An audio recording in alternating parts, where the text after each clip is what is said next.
maanta magaalada Jowhar ee caasimadda dowlad goboleedka Hirshabelle waxaa lagu waday inuu ka qabsoomo kulan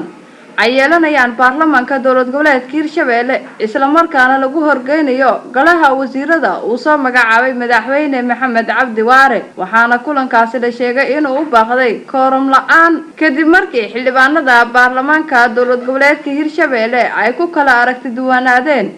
ansixinta golaha wasiirada dowlad goboleedka Hirshabelle waxaana gudoomiyaha baarlamaanka dowlad goboleedka Hirshabelle uu sheegay in kulankii uu baaqday isla markaana uu baaqday kooram la'aan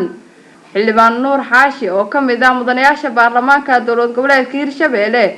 ayaa waxa uu warbaahinta kula hadlay afaafka hore ee hoorka shirarka dowlad goboleedka Hirshabelle waxa uu sheegay inuu baaqday kulankaasi isla markaana uu baaqday kala aragti duwanaansho soo kala dhaxgashay xildhibaanada baarlamaanka dowlad goboleedka Hirshabelle ilaahay baa maanta markoo naasintiin sa u sheegteen waxa maanta loo bansalay karfadhi aan caadi ahayn oo gudoomiyaha baarlamaanka gelinkii dambe baqsad loo soo tuuray waxa soo xaadiray intii kooranka laga rabay ka yar sidaas u baaqday wax kale oo ciladu anigu ma jiraan kullayba waxaan isleeyahay waa baarlamaan kala fikrad duwanaan waa iska jiri kartaa laakiin cilad weyn oo hadda anigu aan farta ku fiiqi karo aan dhigi karo way ku maqan yihiin lama arko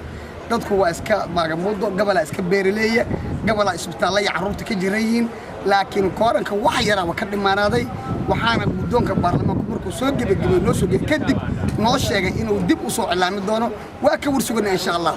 waxaan rajeynaa insha Allah in baar koorankii uu mataqaanay dib u shirki loo furi doono rajeynaa insha Allah waxa dhibo inay soo jiri doonin waxaan rabnaa saxaafadda inaysan arrinta Hirshabelle ama baarlamaanka in warkeeda aanan meel u jirin lala aadin baarlamaanku marna koorkiis waa afbuuxsan marna buuxsan waa arrin iska dastuuriya marka wixii kale ciladaha jiraaho adinka ogaada laakiin hadda wax cilado weyn oo hadda farta ku fiiqmahay ما مخنا كران دت بقول كله ترى كله أي قبل دبادة جرا قبل عشان كم مكان قبل جرا عفمات كم مكان قبل مجالنا بتجوا لقيها بس عما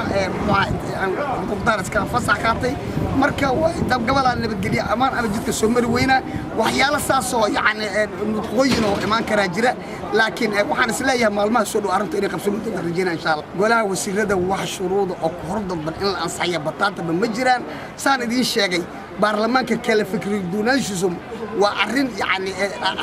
dimuqraadiyada gudoonka dhexe oo qofka ma dhigi kartid anigu waxaan aaminsanahay qofka taageera xukuumadda ha ku taageero mabda iyo sida wax loo soo dhisay la fiican tahay ha ku taageero inuu asagu yaani dantiisa ka dhax fiirsana ha ku taageero in beeshiisa wasiirad badan la siiyay kan diida ha ku diido cilad oo u arko inay qalad daran tahay ha ku diido saami oo meesha ka waayo kalaan balansi ah laakiin hadda waxa lagu kala baxaa waa cod waxa haday cod ku xiran yihiin waa tira yaani 50 balaasol wax dhibaato ma jiri doonaan